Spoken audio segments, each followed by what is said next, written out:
Amigos de la Caja de Pandora de los 40, para mí es un placer estar con ustedes siempre con los mejores invitados, los mejores panelistas. Hoy dijimos que íbamos a tener una noche muy bacana de cine, pero cine retro. ¿Cuál es la particularidad de mi invitado? Que siempre ha sido como un panelista tradicional, que ha hablado de todo tipo de cine, que cuando hemos hecho los cosas audiovisuales hemos hablado hasta de películas extrañas, que hemos hablado de series, que hemos hablado de películas modernas, pero de vez en cuando hay que hablarle a los viejitos. Entonces, por eso hoy vamos a hacer un compilado de terror de ese ochentero, no necesariamente monstruoso, sino cualquier cosa. Ya se van a dar cuenta. Pero primero, pues presentémoslo, ¿no? Él es el gran Rodrigo Castro con sus distintos tipos de medios, porque no solamente es de Peli Magazine, sino también Fútbol a tres bandas y demás. Rodrigo, bienvenido a la Caja de Pandora. Buenas noches, ¿cómo me le va? Panchito, buenas noches. Un saludo para todos los que hasta ahora escuchan Caja de Pandora. Y sí, claro, me pueden en Twitter en @rodricastro78 y en Facebook en @Peli Magazine. Y ahí están, mejor dicho, los mantengo al tanto del día a día de este mundo sin fin del cine. Excelente, excelente. Entonces, para que lo sigan, Rodrigazo78 en Twitter, síganlo, tiene muy buenos conceptos, hace otro tipo de cosas. Como les decía, ese tema de futbolístico, el tema de cine en general, pero acá, como pues obviamente es un programa de terror, es un programa paranormal, la mayoría de las cosas que comparte pues son paranormales.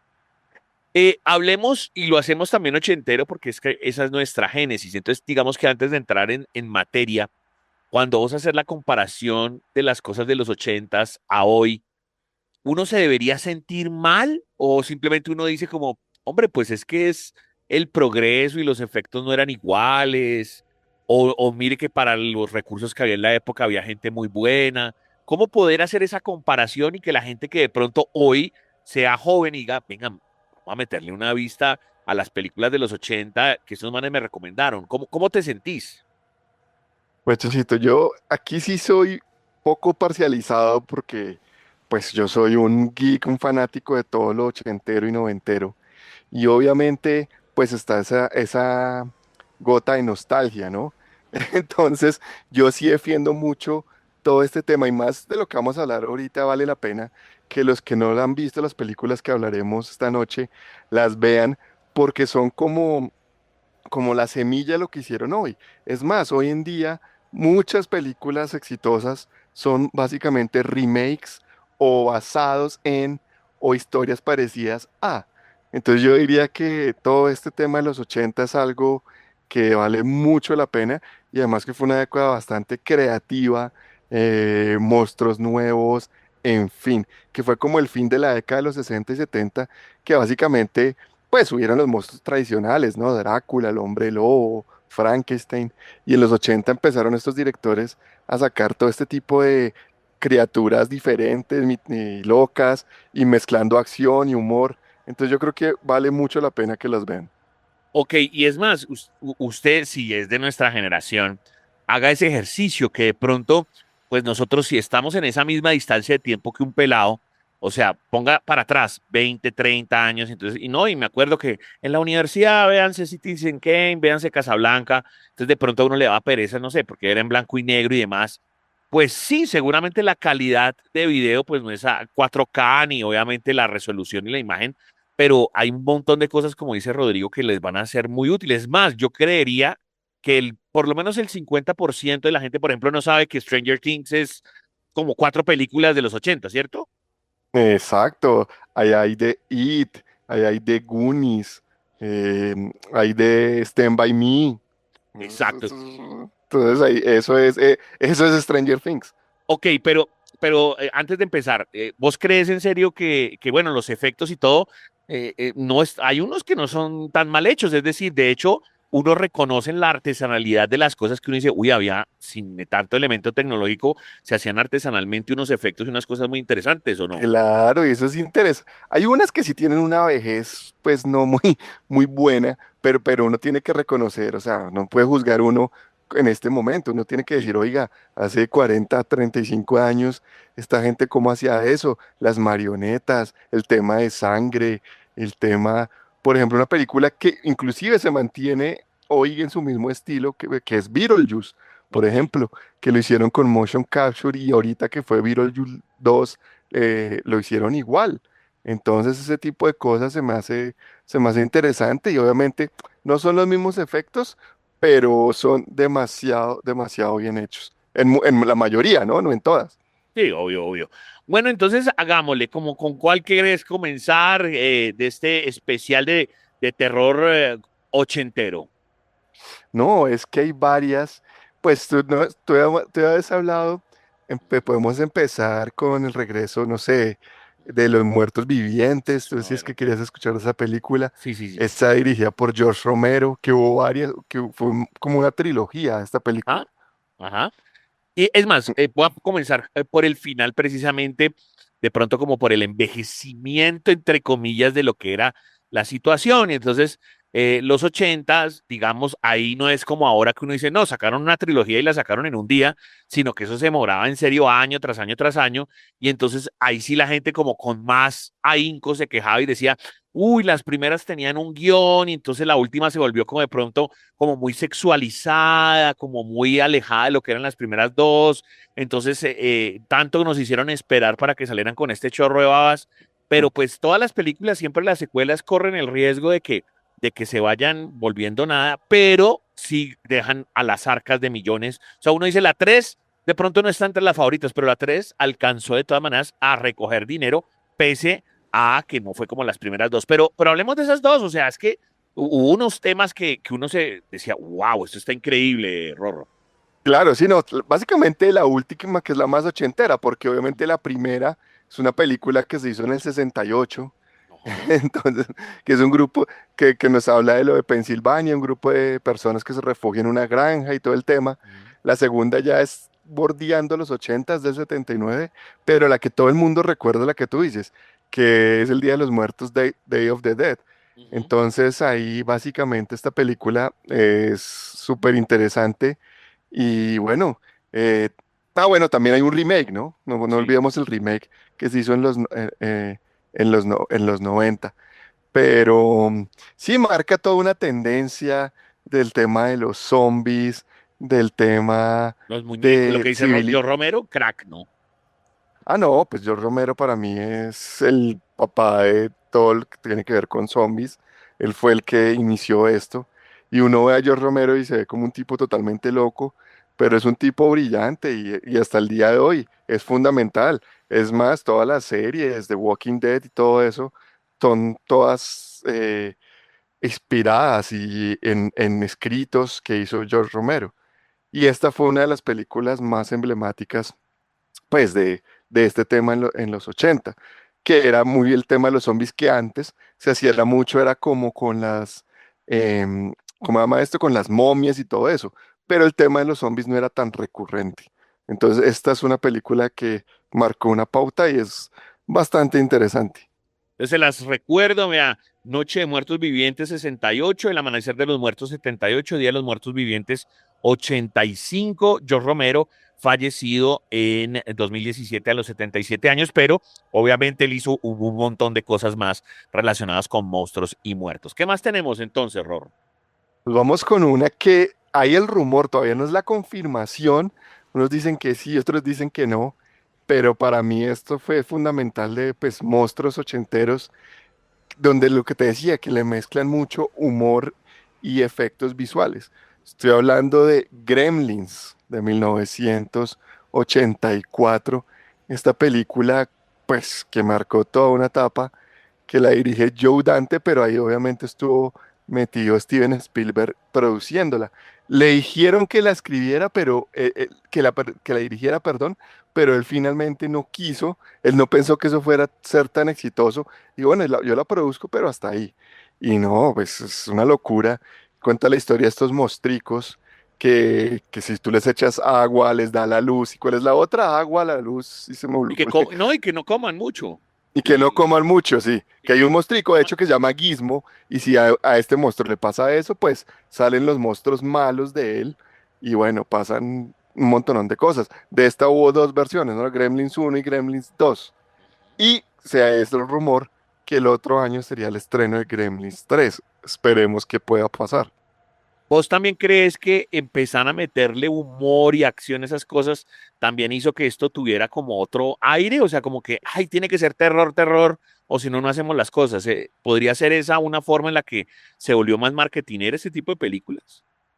Sí, totalmente. Yo creo que eso lo hicieron también para llegar a un público más juvenil y que quería ver otra cosa, ¿no? Obviamente con todo ese tipo de películas tú puedes vender el muñequito, el póster, entonces hay mucho más mercadeo que en otras películas ya, pues como Drácula o cosas así que ya no son tan mercadeables. Y además pues también tiene todo el tema sí, del público familiar, que es mucha gente y Gremlins totalmente marcó una época. Ok, ok, ok. Eh, Tiene, por ejemplo, Gremlins unos detalles cuando, o sea, como cameos de famosos. Hay una escena muy brutal en la que como que se quema la sala de cine en pleno rodaje y eso lo hacen de adrede como para que la gente dentro de la sala de cine dijera, uy, pero si es esta sala de cine o es la sala de cine de allá.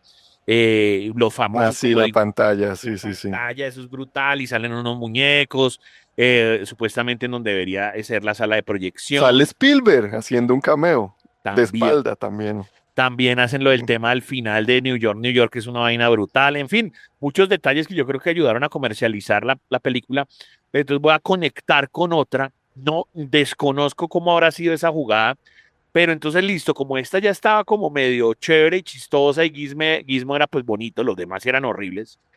Esta que salió de Critters era como una competencia, porque esa sí la idea era que fuera sangre y matar gente, ¿no? Ah, no, totalmente. Esta película, y se hizo 2 años, año y medio después de Gremlins, fue totalmente basada en el éxito de ellos.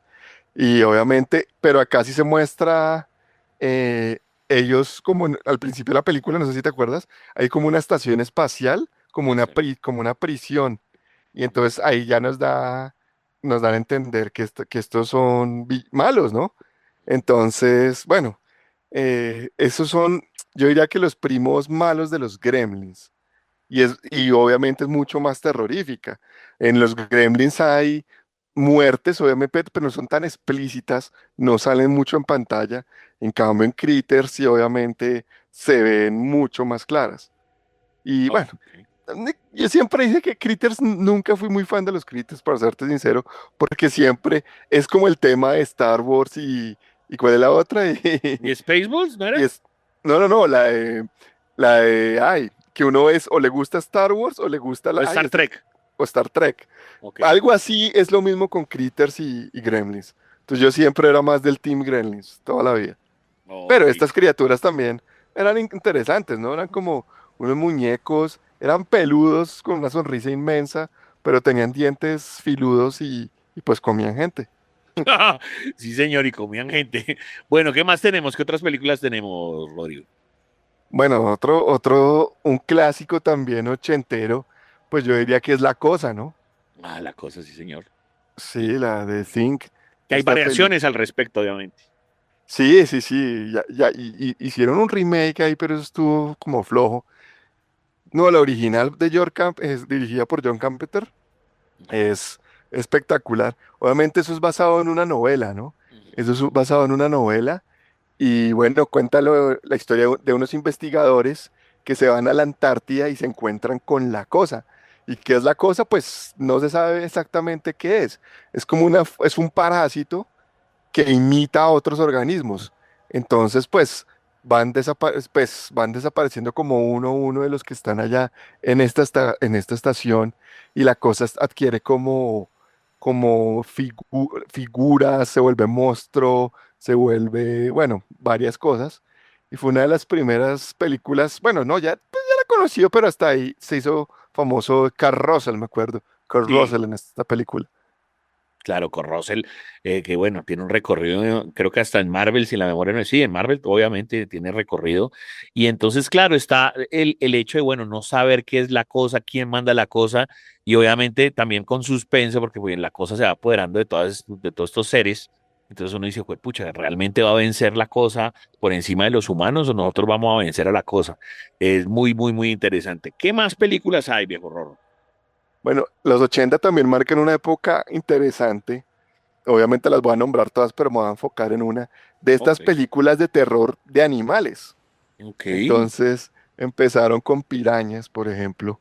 De eso hubo pirañas uno, 2, 3, creo que hasta 6 pirañas 3D, en fin, abejas, arañas, también hubo.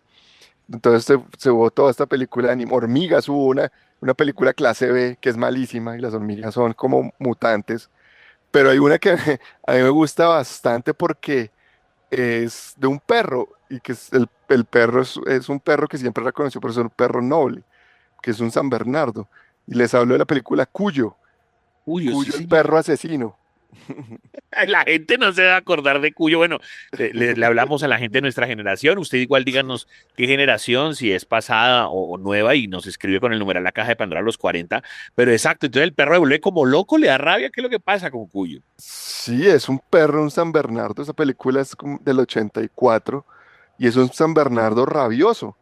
Y la película es muy sencilla, es una mamá y un niño que van en el carro y paran como en una estación, como en una casa abandonada. Y nada, el San Bernardo lo había mordido pocos minutos antes un conejo.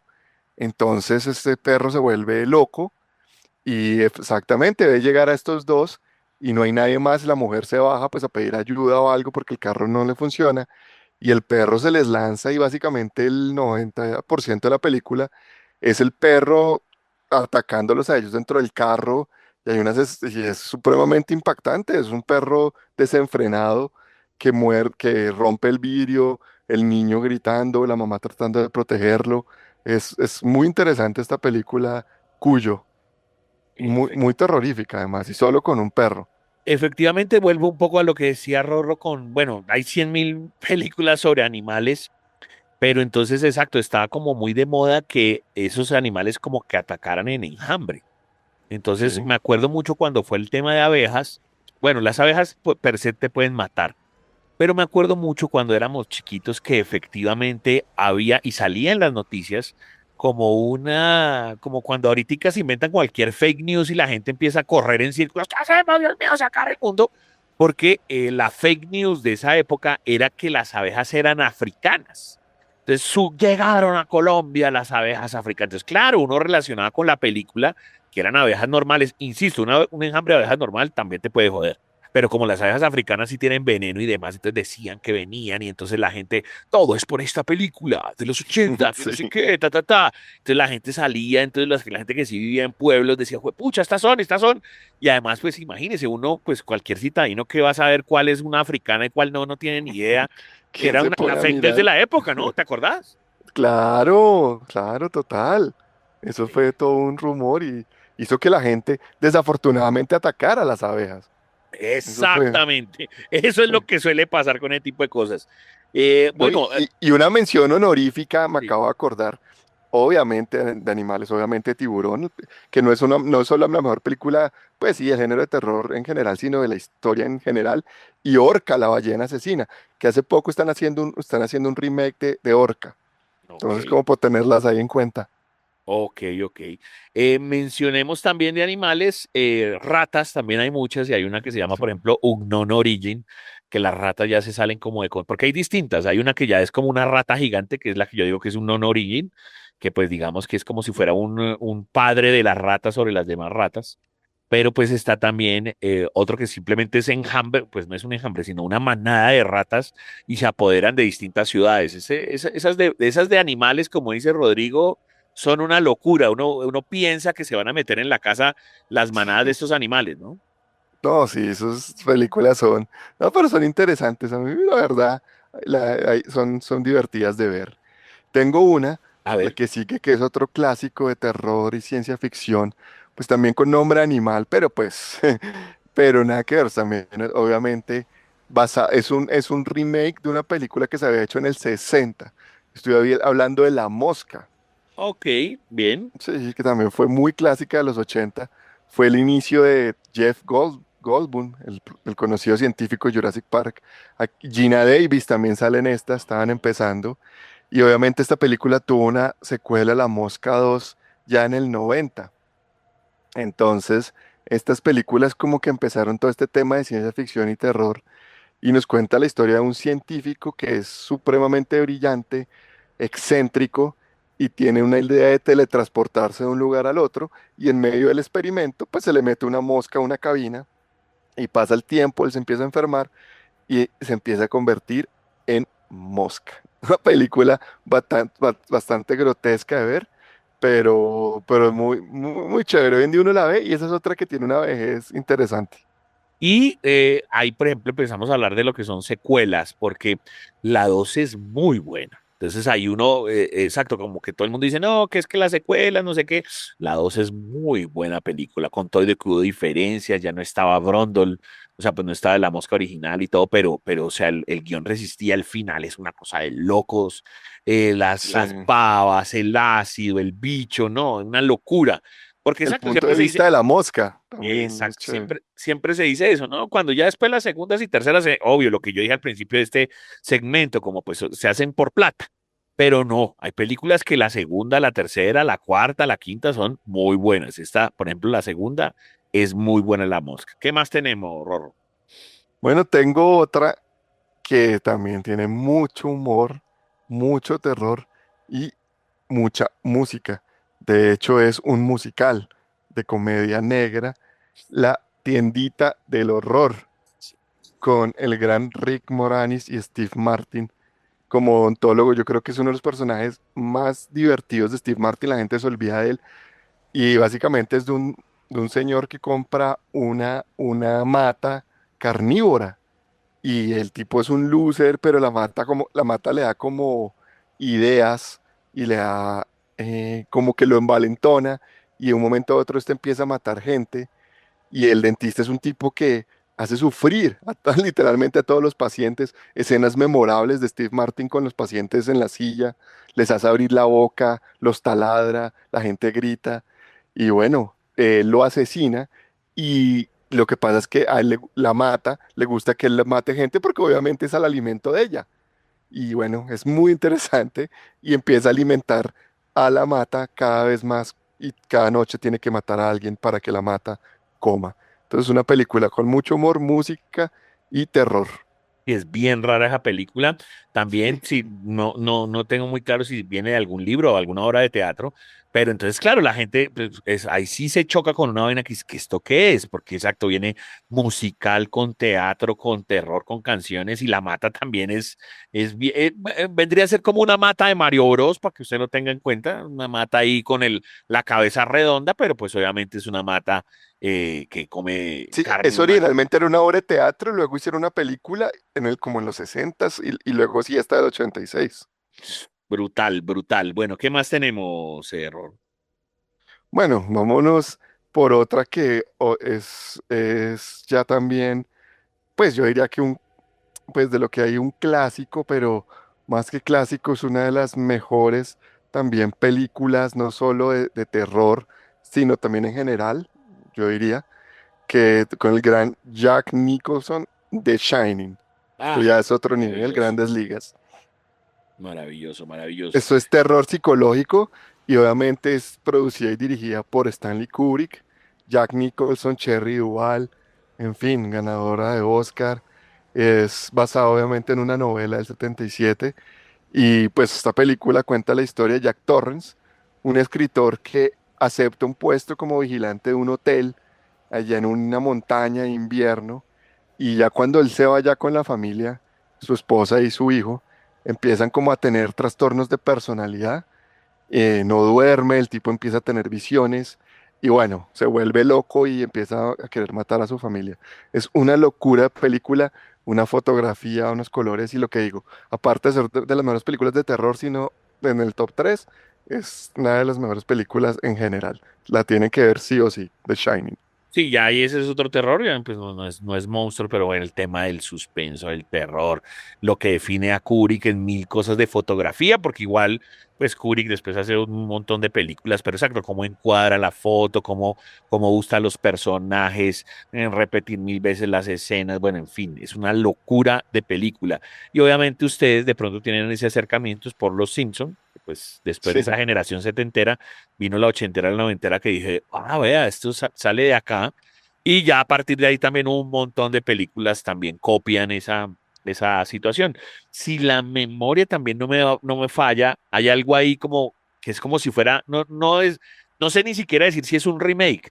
Es algo así como que Kevin Bacon se sueña el Shining, es algo así, no sé si te acordás. Eso es Sí, una eso película es como, es una, raro. sí, no es una, no es una precuela, es como él es el niño, si no estoy mal. Ujú. La vi, pero no me acuerdo, él es el hijo.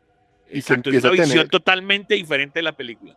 exacto, él es el niño que ya creció, el hijo Ujú. de, entonces empieza a tener como visiones, porque entonces dicen que tiene la genética del padre. Pero no, de eso no, no, eso es una de las películas flojas, no, yo creo que es de las secuelas malitas, malitas, y esa no funcionó, Bueno, no funcionó. ¿qué más hay por ahí, querido? Hoy haciendo un recorrido ochentero por distintos tipos de películas. Igual, a ver, esto lo estamos haciendo en los 30, 40 minutos que nos permite el panelista, pero seguramente haríamos 500 capítulos como este, pues porque película es lo que sobra. Pero dijimos, bueno, algunas películas para mencionar de ese fragmento ochentero. ¿Qué tenemos, Rorro, entonces?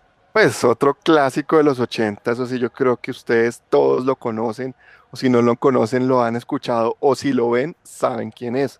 Estoy hablando de la película Child's Play, mejor conocida Chucky. como Chucky, el muñeco diabólico, o el muñeco infernal, ¿no? También tiene varios como el muñeco maldito. Es que nunca, siempre tuvo varios como apellidos, por decirlo así, pero bueno, mejor conocido como Chucky.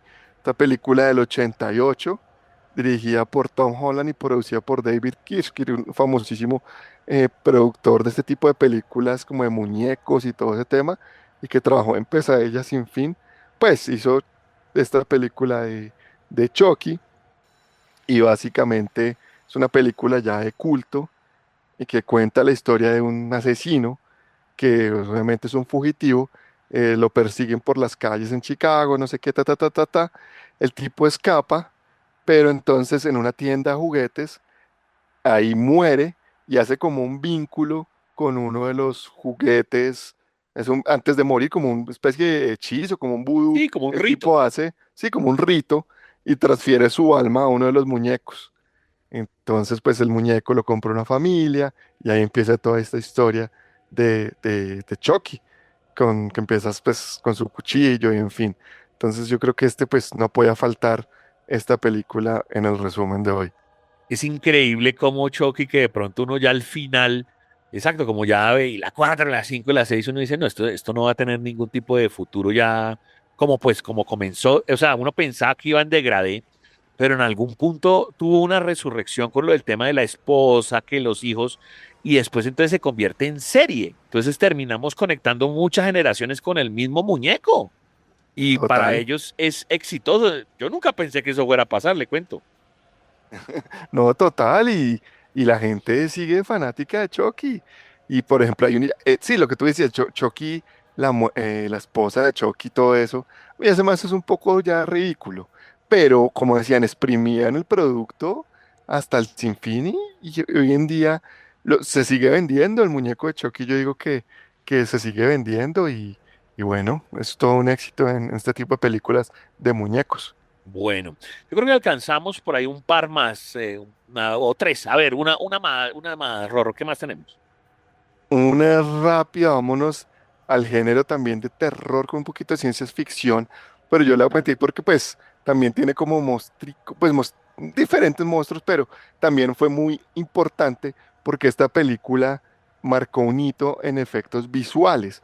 Fue la primera vez que se hizo este efecto visual tipo Terminator 2 para que la gente lo ubique, que son como aliens digitales. Estoy hablando de la película El Abismo, Ah, sí, dirigida por señor. James Cameron. Sí, señor. El abismo rápidamente, bueno, es una vaina ahí que son como unos aliens ahí abajo en el agua y es una película que tiene de todo, tiene drama, tiene suspenso y todo, pero tiene además una cosa para la historia dentro de los errores del cine. En un momento determinado se están quedando, como se están allá abajo en el agua, pues el agua se los está comiendo, es decir, se están quedando contra el techo, se están Sí. quedando sin respiración, como para que lo pinte. Entonces, claro, ellos tienen como la boca contra el techo porque el agua se los está consumiendo y en un momento determinado la cámara está haciendo un plano, totalmente primer plano de los personajes, y un man, el camarógrafo mete la mano en la cámara y limpia la cámara, El el lente, lente. sí, sí, sí, Y sí, la sí. gente nunca se dio cuenta, o sea, era tal el dramatismo y el suspenso de la película que la gente solo se dio cuenta como 10 años después, ¿cierto? Total, esa es una de las escenas, lo que tú dices, es un clásico de errores del cine y, y James Cameron, él dice que no, cada vez que ve eso, que por eso no volvió nunca a ver esa película, que no puede soportar ese error y que ya no tiene arreglo. Yo vi un documental de James Cameron hablando de eso casualmente, le habla de muchos errores y habla mucho de eso, que por eso es cuando hizo Terminator, pues básicamente él se volvió obsesionado y revisaba cada escena día a día para que no hubiera errores después de ese error que cometió ahí. Sí, porque la gente pensaba que era que se había metido como pues había sobrados de cosas de metal. Dije, la gente lo asumió como un sobrado que pegaba contra la cámara y no era la mano del camarógrafo. ¿Qué otra cosa tenemos por ahí, Rorro? ¿Qué otra película? Y rápidamente. Uy, es que también de terror y humor tengo otras que los 80, como hablé, había mucho de eso. Y pues yo sé que el que le dé miedo viendo esto, pues debe ser muy gallina, pero pues tiene fantasmas. Y obviamente no puede faltar, si vamos a hablar de los 80, de Ghostbusters, los Ah, sí, sí, sí, cazafantasmas. sí, sí, sí. Ahora no, pero seamos sinceros, sí hay pedazos que sí están No, desarrollados para asustar. O sea, por ejemplo, en la 2 lo del muñeco, el señor ese que está del no cuadro, total, sí, eso es claro. aterrador, ¿no? No, y cuando yo la vi de niño asustaba. Hoy, por eso digo, hoy en día, como la gente pues dirá, ¿esto qué es? Pero pónganse en el 84 y ver a un cuadro hablando y todo ese tipo de cosas, eso era súper miedoso. Claro, Sí. en la uno también, cuando ya supuestamente se les rompe la vasija donde están todas las almas y llega el Titanic, esa escena es muy buena. Llega el Titanic con los muertos a puerto. Ah, sí, sí, sí, sí. Eso está muy bien hecho, güey. Eso es una vaina que de verdad en el cine es aterrador. Claro, como dice Rodrigo, pues por pegajoso y pues por los humoristas y todo, pues es risible, pero hay un montón de cosas que sí han, que a mí me parece que sí dan miedo. Y hay fantasmas que dan miedo dentro de la... Claro, y es fantasmas y fue una total, la música, un clásico, actores todos que hoy en día son todos conocidos, Bill Murray, Dan Aykroyd, que originalmente el casting iba inclusive a salir Eddie Murphy. Sí, Eddie señor. Murphy no quiso hacer esta película. Hay varias historias relacionadas con esta película, pero que sí, hay una, dos en los 80 y hoy en día ya hay creo que cinco. Ujú, En sí, la porque es, última década se han hecho varios cazafantasmas. sí, esa, Una que sí es malísima, que es con mujeres. Y no es y, porque no tenga que ser machista o algo así, sino que simplemente la historia es muy mala. sí, no como que no lo conectaron con nada. Y después cuando vuelven y hacen como un remake, exacto, ahí sí ya tiene como un poco más de sentido porque ahí aparece ya pues el halo de los personajes viejos. Aparece creo que el morenito, si no estoy mal, y bueno, en fin, o sea, ya hay una conexión con lo viejo, ya tiene sentido. Sí, Eh, totalmente. qué otra? Alcanzamos a meter una más, querido Rorro. Bueno, metámonos otra clásica del 82. También tiene una trilogía y bueno, también tiene muchos como tips de misterio, ritos urbanos y todo eso. Es nada más ni nada menos que Poltergeist, producida por Steven Spielberg. Y bueno, gira todo la película cuenta todo lo que pasa en una casa donde hay un fenómeno conocido como poltergeist. Entonces esta película también fue súper taquillera y también volvemos a lo mismo. Mezclaba mucho terror, pero le abrió la puerta a otro público, siendo esta sí, bastante miedosa. Esta película yo me acuerdo que aquí no era para niños, acá era para adultos. Poltergeist. Y ahí ya después se une lo de los temas. Poltergeist debe ser una de las que, aunque bueno, el Exorcista siempre se ha hablado de eso, pero Poltergeist siempre se ha hablado que es la que inicia el tema de maldiciones. Sí, Entonces, exacto. que no, que se murió Sutano, que se murió Mengano, que porque los huesos de no sé qué eran originales y no eran, pues sí, o sea, huesos de muerto de verdad y no vainas de balso, entonces que eso había hecho la película maldita. Entonces, a partir de ahí es que la gente empieza a averiguar sobre todas las películas y dice, ay, ¿será que estas películas son miedosas o están malditas porque algo hicieron en el set? Y efectivamente la que inaugura eso es Poltergeist. No, el tema de la niña, es que el casting de la niña es, y ella falleció muy joven, ¿no? no, y falleció muy joven y no, hay varias historias, o sea, toda la gente que trabajó en esa película en serio, hubo aproximadamente 6 muertos de la producción y en accidentes supremamente extraños. Entonces, sí, totalmente, yo creo que esas está en el top uno o 2 de las películas con más mitos urbanos, entonces eso también es muy importante. Y también han intentado hacer series basadas en esa película y todo, pero no, ninguna ha funcionado tanto como la de los 80. Pues Rodrigo, muchísimas gracias. Déjenos sus redes sociales. Igual Rodrigo siempre va a estar participando como panelista, sino que hoy quisimos que fuera pues como capítulo exclusivo del hombre, hablando de ese cine ochentero. Entonces, nada, un mensajito final y las redes sociales, Rodrigo. Chito, un gusto estar con ustedes, nos vemos la otra semana y bueno, me pueden seguir en Twitter en @rodricastro78 y en Facebook en @depelimagazine. Sigan disfrutando aquí de Caja de Pandora y nos vemos pronto aquí con lo mejor del cine. Señoras y señores, estuvimos con Rodrigo Castro. Recuerden participar con el numeral La Caja de Pandora, los 40, lo que quieran decir, y obviamente invitaremos a Rodrigo para próximas oportunidades. Estás escuchando La Caja de Pandora de los 40.